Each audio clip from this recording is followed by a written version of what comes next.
વડોદરા શહેર પોલીસ દ્વારા CP sir અમારા નરસિંહ કુમાર સાહેબ દ્વારા અમને ડ્રિંક એન્ડ ડ્રાઈવની અલગ અલગ ચેકપોસ્ટ અને અલગ અલગ પોઈન્ટ ઉપર ચેકિંગ ડ્રાઈવ આપવામાં આવેલ છે, જેમાં ડ્રિંકિંગ ડ્રાઈવ ના કેસીસ છે કે પછી કોઈ અન્ય ઇસમો જે કેફી દ્રવ્ય પીને નીકળતા હોય અથવા એમના પોઝિશનમાં હોય એવા બધા વ્હીકલો અને ઇસમોની ચકાસણી ચાલુ છે.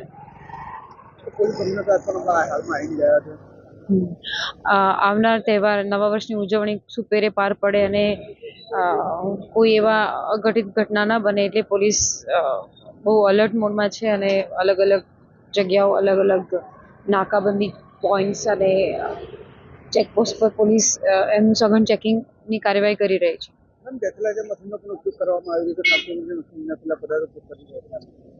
એવા કોઈ કેફી દ્રવ્યો કે નશીલા પદાર્થોનું સેવન કરીને ઇસમો જો અહીંયા છાપટા બનીને ફરે તો પોલીસ એનું સઘન ચેક કરી રહી છે.